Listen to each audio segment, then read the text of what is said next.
Ini Pak Jokowi dan Mas Agus nih. Pura-puranya di pinggir lapangan. Mas Agus mau masuk ya. Main yang baik ya. Mumpung masih ada sisa waktu beberapa saat. Tim mapan 2, tim lawan kosong. Iya.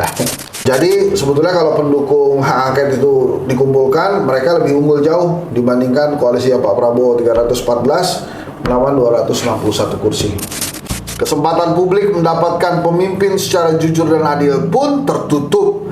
Elit partai yang tak serius mempersoalkan kejahatan politik itu akan tercatat dalam sejarah menjadi bagian dari perusak demokrasi.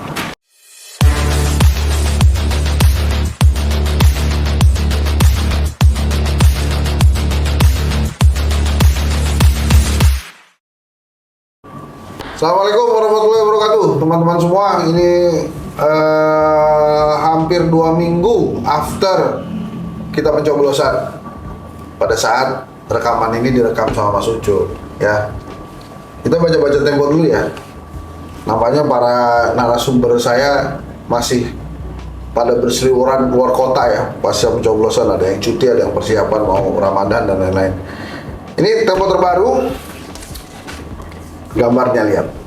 Siapa? Ya teman-teman aja yang jawab ya. Cawe-cawe setelah pencoblosan, Presiden Jokowi mulai ikut campur dalam rencana pemerintahan Prabowo Subianto, mencoba memecah koalisi partai penyokong Anies Baswedan dan Ganjar Pranowo untuk menggembosi upaya hak angket DPR tentang kecurangan pemilu. Itu kan saya udah pernah bahas ya. Nanti pada saat diumumkan 20 Maret, misalnya diumumkan Pak Prabowo sebagai presiden, nah itu teori lame duck itu berlaku nggak buat Pak Jokowi, karena semuanya sekarang sudah punya kiblat baru, sudah punya poros baru atau kutub baru ya ke Pak Prabowo gitu ya. Ini mohon maaf nih kalau dia nggak setuju dengan penggunaan kata kiblat, maksud saya sudah mengarah semua pandangannya ke Pak Prabowo Subianto, termasuk orang-orang yang mau jadi menteri ya menteri-menteri Pak Jokowi sekarang kalau mau jadi menteri lagi mestinya sih ke Pak Prabowo, karena Prabowo presidennya, termasuk koalisi-koalisi. Nah nanti yang nentuin tuh ke Pak Prabowo. Jadi kalau mau berkoalisi dengan Pak Prabowo ya ketemunya Pak Prabowo, presidennya kan dia. Tapi kita nggak tahu apa behind the story dari situ. Tapi mudah-mudahan ya memang Pak Prabowo presidennya. Ini kan di halaman ini lihat nih, Presiden Jokowi mulai ikut campur dalam rencana pemerintahan Prabowo Subianto. Nah ini kita baca ya, kira-kira opini Tempo bagaimana. Ya, sekali lagi terima kasih nih Pak Tempo. Kalau teman-teman mau baca secara keseluruhan ya beli Temponya, harganya masih sama 50.000. Oke. Sebelum saya ke opini, saya bacakan dulu laporan utama ringkasannya di halaman 4 ini. Campur tangan Jokowi setelah pencoblosan. Presiden Joko Widodo melanjutkan cawe-cawenya dengan ikut mengatur rencana pemerintahan Prabowo Subianto. Jokowi tengarai turut melobi petinggi partai politik di koalisi lawan hingga menggembosi upaya hak angket Dewan Perwakilan Rakyat tentang kecurangan pemilihan umum.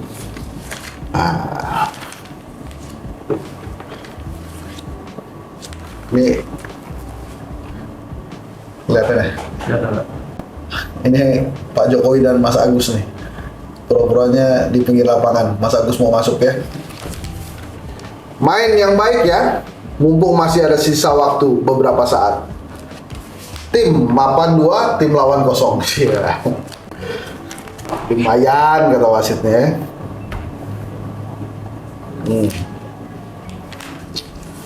Bentar ya.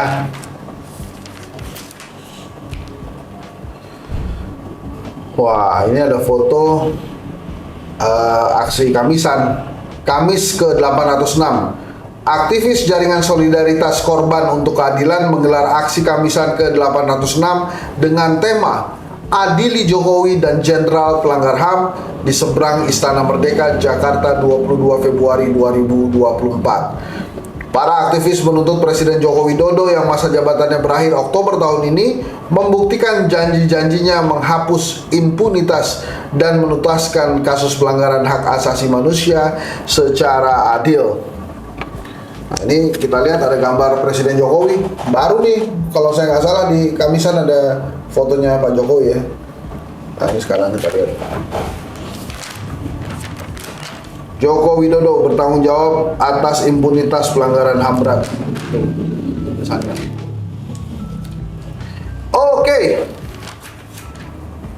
Opini kita bacakan ya. Sip.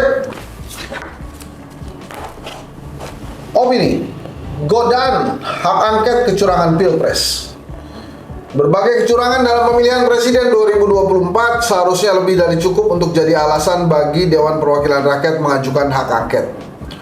Di tengah pembagian kue kekuasaan setelah pemilihan umum, elit partai politik diuji memilih untuk menjaga kesehatan demokrasi Indonesia atau sekedar memburu kursi demi kepentingan mereka. Penggunaan hak DPR untuk menyelidiki dugaan pelanggaran undang-undang oleh pemerintahan Presiden Joko Widodo itu sangat penting. Jokowi di ujung 2 periode pemerintahannya secara telanjang menodai prinsip pemilu yang jujur dan adil. Alih-alih memastikan pemilihan berjalan fair, ia menggunakan perangkat negara untuk memenangkan Menteri Pertahanan Prabowo Subianto yang berpasangan dengan anak pertamanya Gibran Rakabuming Raka. Hak angket mesti diajukan setidaknya oleh 25 anggota dewan dari lebih dari 1 fraksi.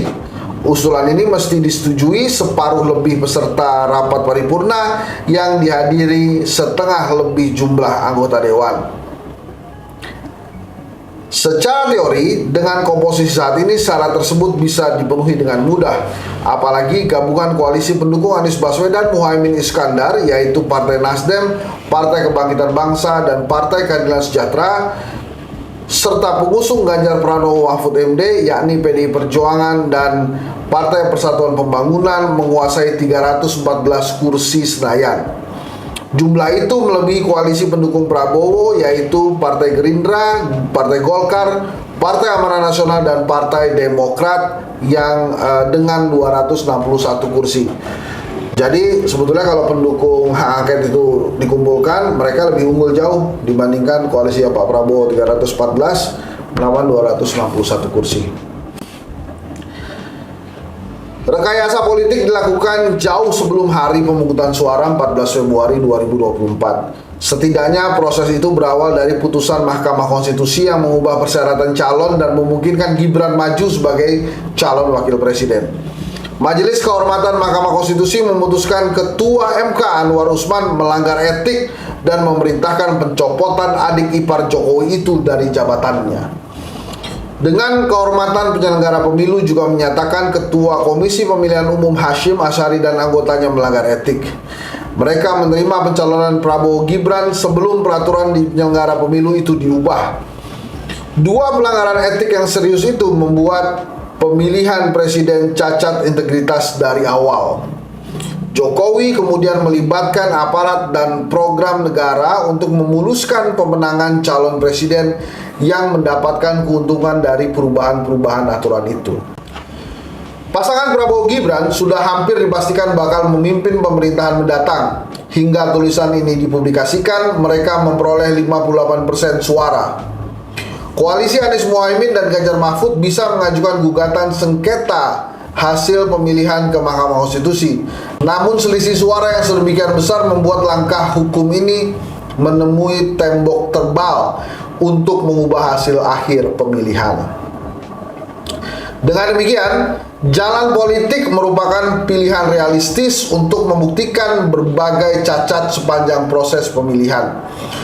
Jika berjalan, penggunaan hak angket memungkinkan DPR menyelidiki keterlibatan presiden dalam kecurangan pemilu. Mereka akan membentuk panitia khusus yang bisa memanggil dan meminta keterangan siapapun yang dianggap relevan. DPR telah dibekali aturan untuk memanggil paksa saksi yang menolak hadir. Pendek kata, hak angket akan menjadi perangkat kuat yang bahkan bisa mengancam posisi politik Jokowi. Syaratnya anggota dewan harus menggunakannya secara serius. Keseriusan itu teruji di tengah pembagian kue kekuasaan setelah pemilu.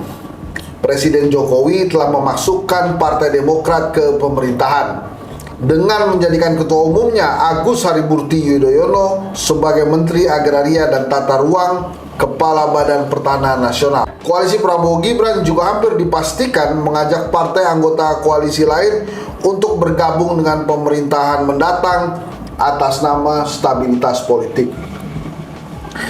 Tawaran posisi ini membuat elit partai bisa jadi tidak akan serius mempersoalkan aneka kecurangan yang terjadi selama proses pemilihan presiden. Mereka bahkan akan menggunakannya sebagai alat tawar-menawar. Apalagi kecuali PKS, semua partai kini masih menjadi bagian dari pemerintahan Jokowi. Hak angket penting untuk menunjukkan pelaku kecurangan pemilu tidak boleh dibiarkan melenggang begitu saja. Tanpa proses politik, termasuk evaluasi dan reformasi sistem pemungutan suara, kecurangan akan terus dilakukan penguasa.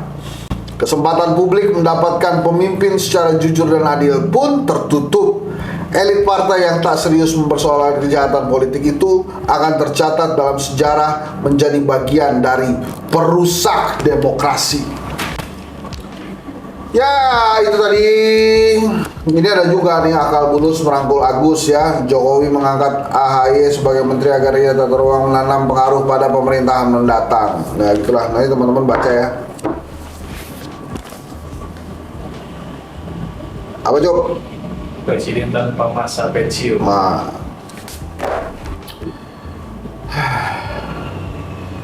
Presiden Jokowi berupaya mencegah hak angket kecurangan pemilu bergulir di DPR. Ia melobi Ketua Umum Partai Nasdem Surya Paloh agar menerima hasil pemilu. Jokowi pun ingin membentuk koalisi gendut untuk mendukung pemerintahan Prabowo Gibran, ikut cawe-cawe membentuk kabinet. Oke.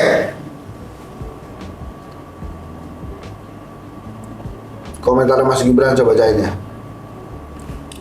Calon Wakil Presiden Gibran Rakabuming Raka pada Rabu 21 Februari 2024 mengomentari soal hak angket yang ramai belakangan ini. Masalah angket, segala kritikan, evaluasi, demo ataupun surat-surat terbuka kami tampung sebagai bahan evaluasi. Bijaksana Mas Gibran. Oke, ini lagi nih. Hak angket, hak DPR yang menyelidiki pelaksanaan undang-undang atau kebijakan pemerintah yang penting, strategis, dan berimplikasi luas terhadap masyarakat, bangsa, dan negara, tapi diduga bertentangan dengan peraturan perundang-undangan. Syarat diusulkan paling sedikit 25 anggota DPR dari setidaknya 2 fraksi, menyertakan dokumen materi atau kebijakan yang akan diselidiki dan alasan penyelidikan. Kemudian disetujui oleh lebih dari setengah anggota DPR yang hadir dalam rapat yang dihadiri minimal separuh jumlah legislator.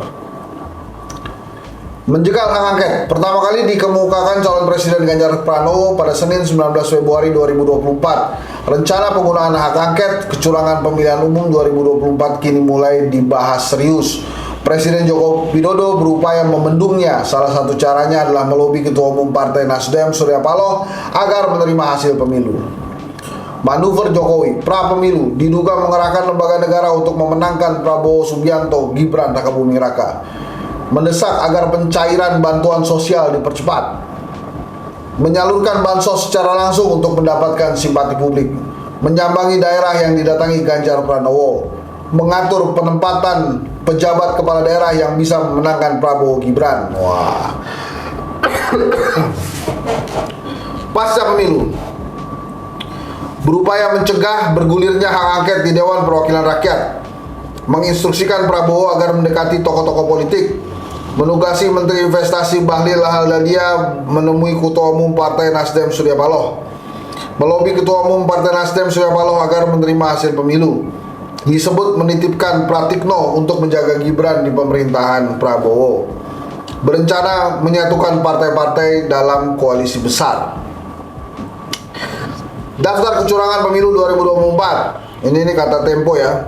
3 Maret 2024 halaman 31. Sebelum pencoblosan, pengarahan polisi kepala daerah, pengarahan polisi kepala desa, penjabat kepala daerah dan aparatur sipil negara untuk memenangkan pasangan calon tertentu.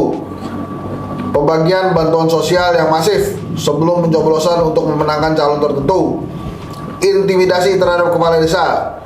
Penegakan hukum yang menekan kepala daerah yang mendukung pasangan calon tertentu. Pencoblosan, politik uang atau serangan fajar. Surat suara sudah dicoblos untuk calon tertentu. Menghalangi saksi di tempat pemungutan suara. Petugas pemungutan suara tak netral. Jual beli surat suara di Malaysia. Setelah pencoblosan, rekapitulasi suara bermasalah, penggelembungan jumlah perolehan suara melalui aplikasi sistem informasi rekapitulasi atau Sirekap. Ya, ini kita bacain juga nih partai yang mungkin lolos ke DPR. Hasil real count Komisi Pemilihan Umum per 23 Februari 2024, total suara nasional 62,09%. PDI Perjuangan 16,78, Golkar 15,13, Gerindra 13,42, PKB 11,77, Nasdem 9,43, PKS 7,49, Demokrat 7,41, PAN 6,94, P3 4,05. PSI nggak lolos nih. Kalau tiba-tiba lolos, aneh juga ya. Kita perlu tanya juga tuh. Ya gitulah.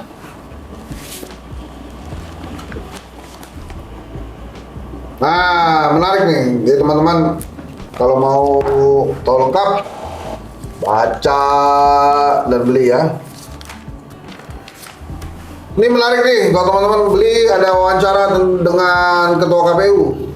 Saya akui pemilu ada problem, kata dia. Nah, dia udah mengakui tuh. Oke, Mas Ujib ya. Siap. Kemarin terima kasih sekali tuh responnya terhadap baca berita yang kereta cepat ya. Jadi banyak yang tahu tuh sekarang gimana kereta cepat tuh.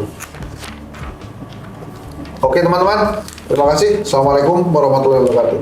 Jangan lupa kalau ada yang belum subscribe, ajak temennya buat subscribe ya. Kita menuju 1 juta subscriber. Terima kasih sekali lagi. Assalamualaikum warahmatullahi wabarakatuh. Salam Indonesia Merdeka.